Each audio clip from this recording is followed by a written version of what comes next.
Mi nombre es Florencio Gamayo, me toca a mí hacer la segunda parte de esta presentación. Agradezco a Massimiliano una muy buena introducción a lo que es el conjunto de ideas que constituyen la así llamada tecnología de hidrógeno. Yo voy a focalizarme especialmente en un par de aspectos o un par de aplicaciones que fueron las que, digamos, surgieron como más interesantes para lo que es el ámbito temático que cubre ASRAE. Hay muchísimas cosas para hablar en materia de tecnología de hidrógeno a nivel de generación, optimización de la captación de energía de fuentes renovables, que no sería posible por vía eléctrica, bueno, sí es posible a través del hidrógeno. Quedan por el camino un enorme montón de conceptos, pero quería remitirme exclusivamente a lo que puede ser de interés más directo de los participantes en esta charla.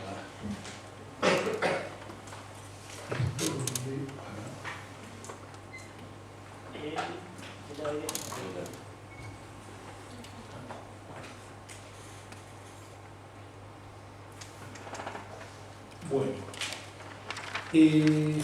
se habla del hidrógeno como un candidato a reemplazar a los combustibles fósiles prácticamente en la totalidad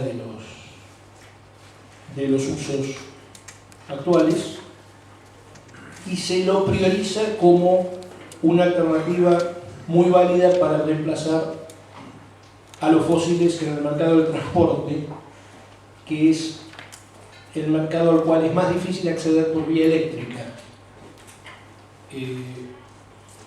Pero el hidrógeno tiene también una serie, la tecnología del hidrógeno tiene una serie de cosas que ofrecer para lo que es generación energética estática, no para aplicaciones móviles, y ese es el conjunto de cosas que entendemos que son más cercanas a los temas que maneja ASRAE.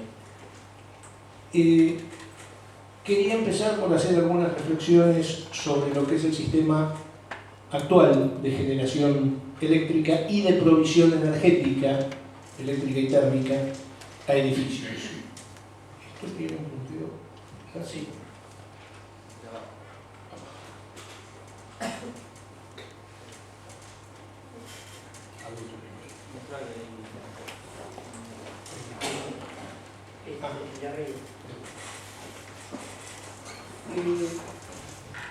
Un esquema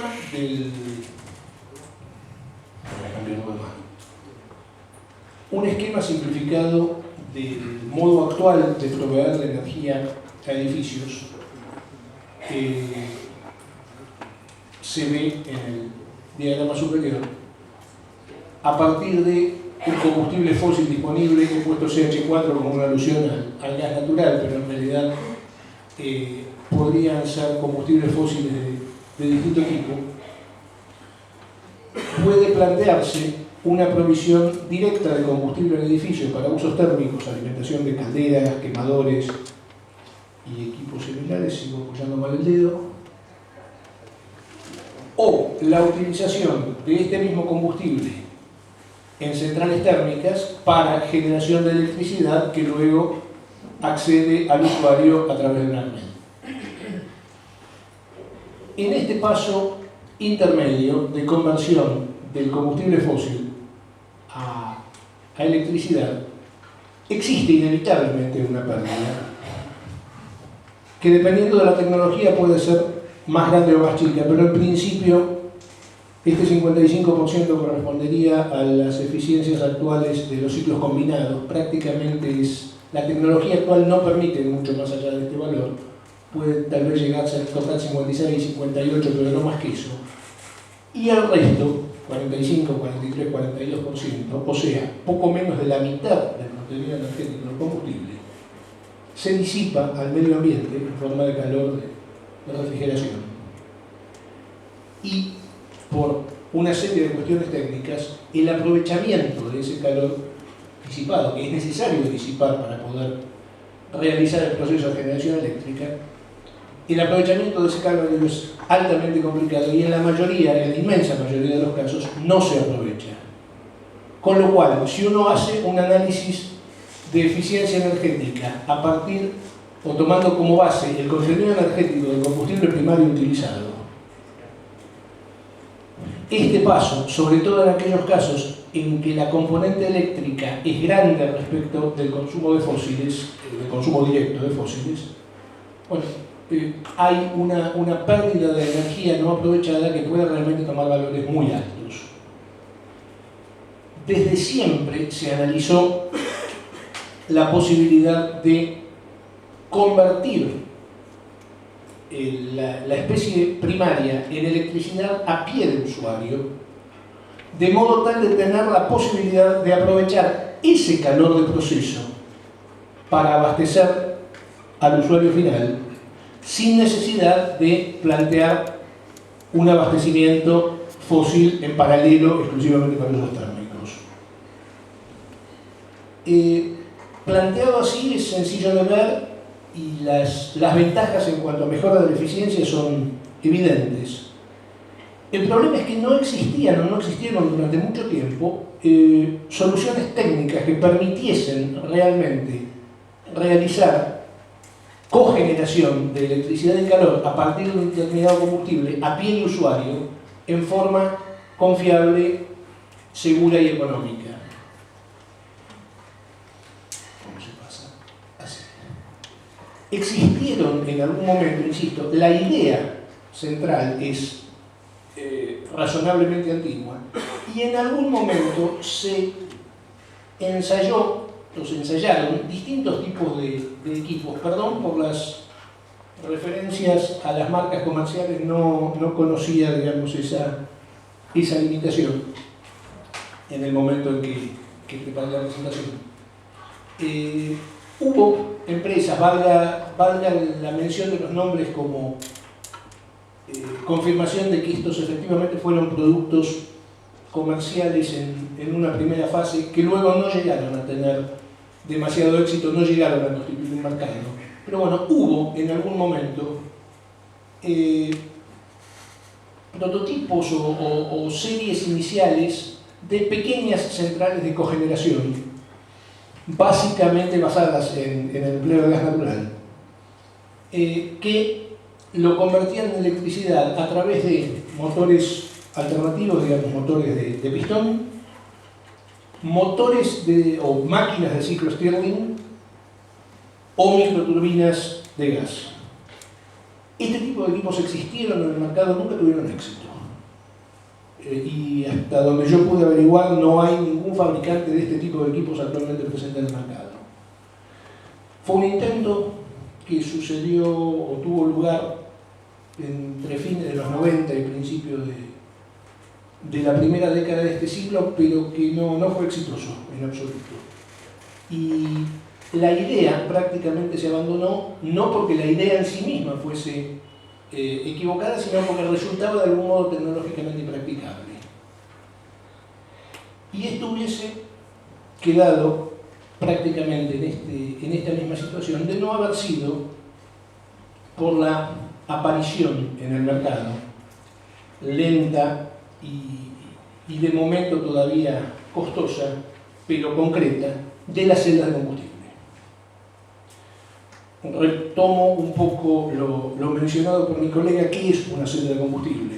Una celda de combustible es un equipo electroquímico, estático, sin piezas móviles, que genera electricidad y calor a partir de una conversión electroquímica de un combustible. Existen distintos tipos de celdas de combustible, lo vamos a ver ahora. En principio, la mayoría de las celdas de combustible utilizan exclusivamente hidrógeno como combustible. Entonces, fue a partir de la puesta en marcha de distintos sectores de la tecnología de hidrógeno que la celda de combustible aparece en el mercado. Conocerse, se conocía, se trabajaba en laboratorios, pero no estaba comercialmente disponible. Bueno, lo están ya desde hace unos años Y en algún momento, a partir de esa disponibilidad, se recupera la idea de realizar generación electrotérmica a pie de usuario. Ahora, dije, hay distintos tipos de celdas de combustible. Voy a referirme puntualmente a dos. Son tal vez los dos casos extremos en cuanto a características, y todas las demás, que no son muy frecuentes en el mercado, quedan un poco comprendidas en el espacio intermedio. Las celdas de membrana protónica, PEM-FC es su sigla en inglés, son celdas que se alimentan, son celdas que se alimentan exclusivamente con hidrógeno de alta pureza. Los materiales que componen estas membranas protónicas son sumamente sensibles a la contaminación con carbono, especialmente sensibles a la contaminación con monóxido de carbono. Por lo tanto, para poder ser empleadas con éxito y que tengan una vida útil prolongada, el combustible debe estar completamente libre de trazas de carbono. Es decir, son celdas ideales para utilizar con hidrógeno de electrólisis. Perdón una cosita. Eso también necesita oxígeno. Sí. El oxígeno también tiene que ser de alta pureza. Toman el oxígeno del aire. Toman aire. Toman el oxígeno del aire. O sea que el oxígeno que se produjo antes se puede poner como un subproducto. Se puede disponer como un subproducto o se puede destinar a otros usos. Existen celdas que consumen hidrógeno y oxígeno puro, pero no son, digamos, ni tienen una muy alta densidad energética, pero son de uso un poco complicado y se limitan prácticamente a las aplicaciones aeroespaciales. Vuelvo a las celdas de membrana protónica. Son celdas que requieren un combustible de alta pureza, trabajan a temperaturas promedio de 80 grados centígrados, lo cual es muy conveniente en aquellos casos en que no se hace aprovechamiento del calor residual y que es necesario, digamos, simplemente refrigerarlas al ambiente, como es el caso de las aplicaciones móviles, la aplicación de celdas de combustible a bordo de vehículos eléctricos. En esos casos, el trabajar a una baja temperatura es una enorme ventaja, porque simplifica muchísimo la refrigeración. Tienen un contenido de algún modo significativo de metales preciosos en sus electrodos, lo cual las convierte en una tecnología de algún modo un poco cara. Tienen una alta resistencia estructural, es decir, soportan muy bien las vibraciones, lo cual nuevamente las hace óptimas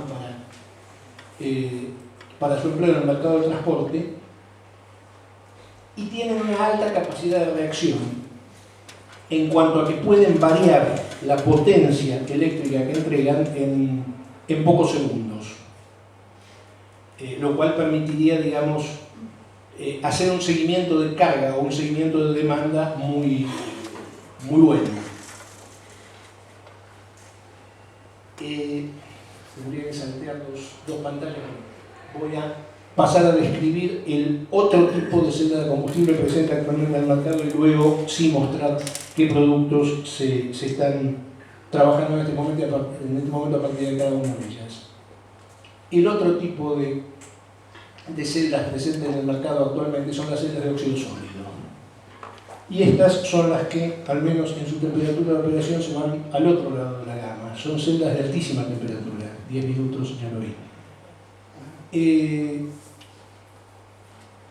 Trabajar a esta temperatura elevada tiene sus ventajas y sus desventajas. Por una cuestión termodinámica, disponer de calor a alta temperatura siempre hace muy fácil la recuperación térmica si a ese calor se le quiere dar alguna aplicación útil. No contienen metales preciosos en sus componentes internos, lo cual abarata su costo.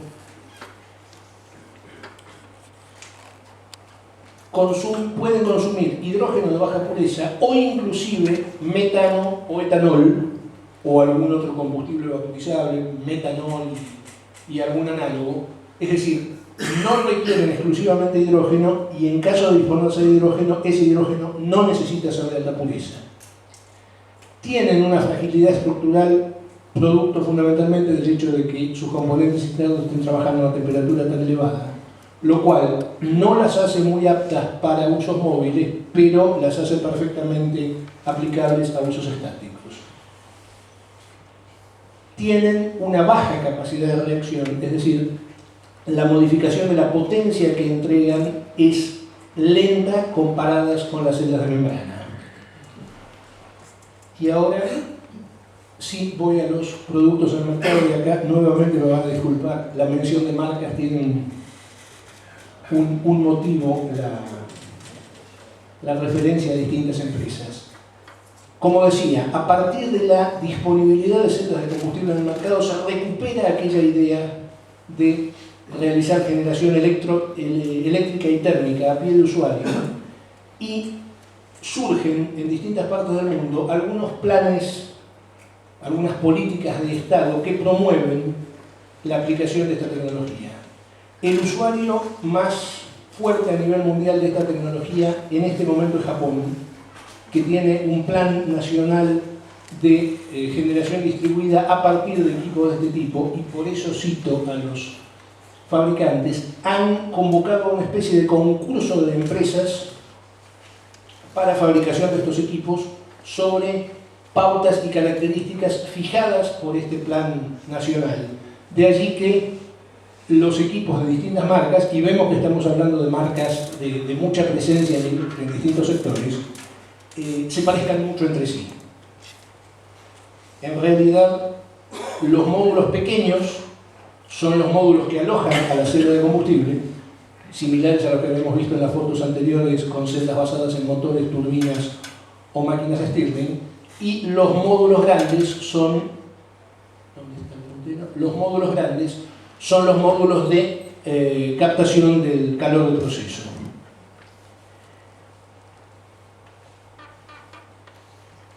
Como dije, el ámbito donde esta tecnología está en este momento más difundida es Japón, merced a este plan de implementación que ya tiene más de 15 años. Europa ha reaccionado con una cierta lentitud, pero 5 minutos, están de algún modo comenzando a trabajar en forma intensiva. Y bueno, esto es un gráfico sacado de una página francesa, a pesar de que está en inglés. Y de allí que en algún punto se haga referencia a Francia. Ahora. Comenta sucintamente que en Europa hay 160 millones de viviendas o edificios en los cuales hay 100 millones de calderas, y que si estas calderas, que actualmente solo tienen un propósito térmico, fuesen reemplazadas por equipos de generación termoeléctrica como los que vimos antes, permitirían un aprovechamiento óptimo del combustible que emplean y plantearían, digamos, entendiendo que ese combustible es combustible fósil, y permitirían a futuro la incorporación de hidrógeno procedente de fuentes renovables. Es decir, no solo permitirían un aumento de la eficiencia en el aprovechamiento del contenido energético del combustible, sino también un cambio del combustible que permita de algún modo desengancharse de los fósiles y pasarse a combustibles de tipo renovable. Bueno, lamentablemente no tengo tanto tiempo como hubiese esperado. Este es un gráfico de resultados del Plan Nacional de Japón, que es el plan que se conoce como NFARM. Es una sigla que pueden googlear y hay un montón de información interesante. Se ve que a lo largo del tiempo, los años están citados acá, en virtud del aumento del número de unidades instaladas, los precios han caído, bueno, tal como se ve en este gráfico. Esto está expresado en yenes, lo que importa en realidad es la comparación entre un valor y otro, y cómo aún ya finalizada la primera etapa del plan de implementación, se prevén resultados y se espera llegar al año 2020 con 5,3 millones de unidades instaladas en Japón. Es decir, es una tecnología de plena aplicación en este momento del otro lado del mundo. Europa recién ahora está empezando a reaccionar con más de una década de retardo. Las aplicaciones en otros mercados, Estados Unidos, están haciendo algo, pero no con demasiada intensidad. Pero evidentemente es un modo de generar electricidad y calor que está tomando o va a tomar en algún momento un precio importante en el mercado. 2 minutos más y llego al fin. Bueno, en Europa, como decía, han surgido a lo largo del tiempo distintos programas. Hubo un programa inicial en 2008-2015, otro comenzó en el 2012 y terminó en el 2017, otros dos que están activos. Se basan fundamentalmente en promover la implantación y la operación de equipos de este tipo y hacer ensayos de rendimiento, de confiabilidad y de aceptación del mercado en el largo plazo.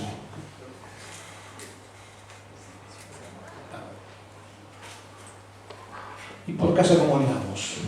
Y por casa andamos atrasados como siempre.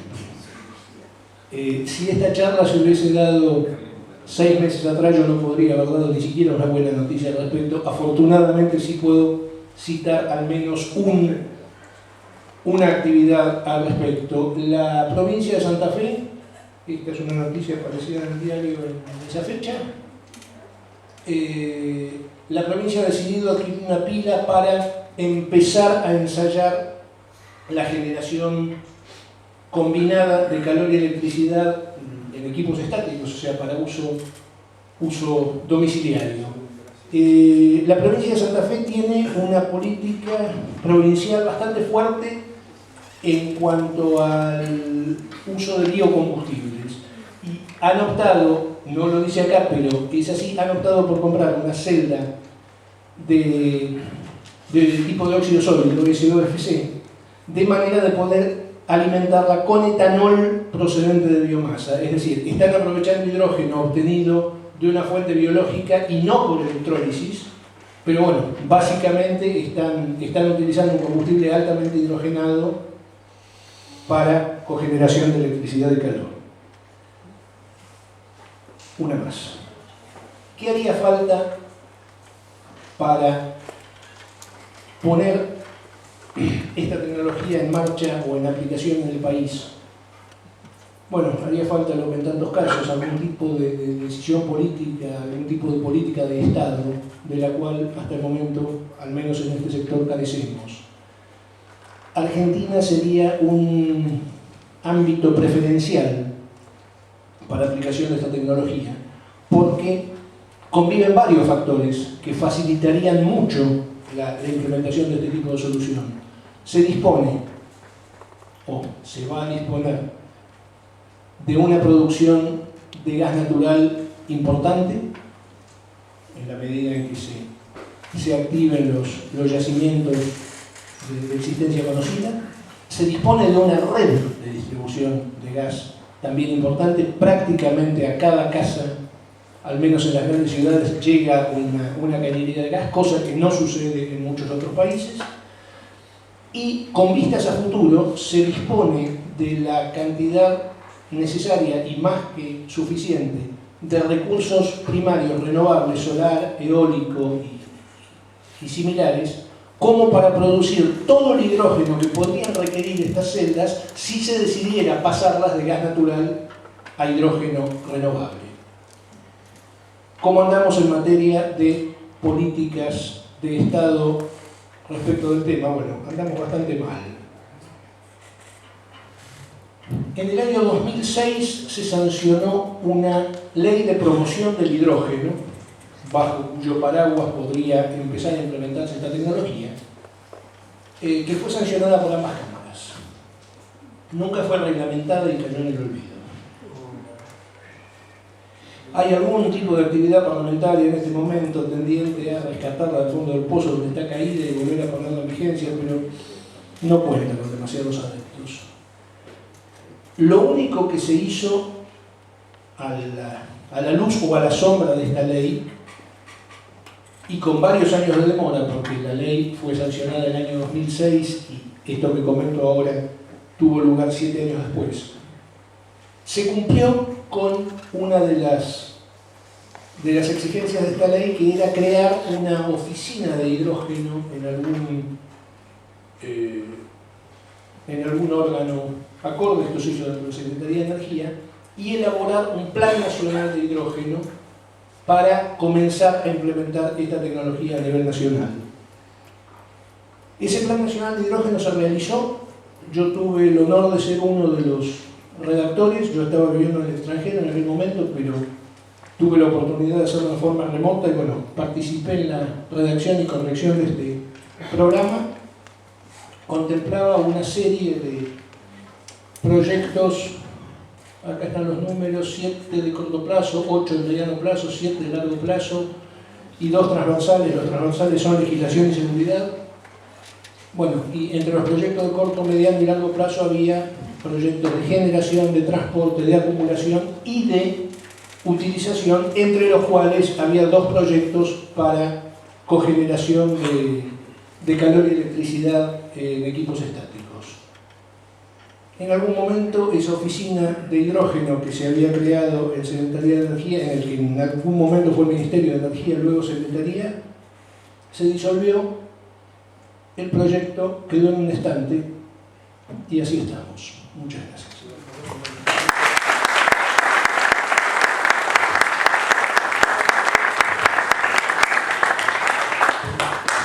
Dos preguntas.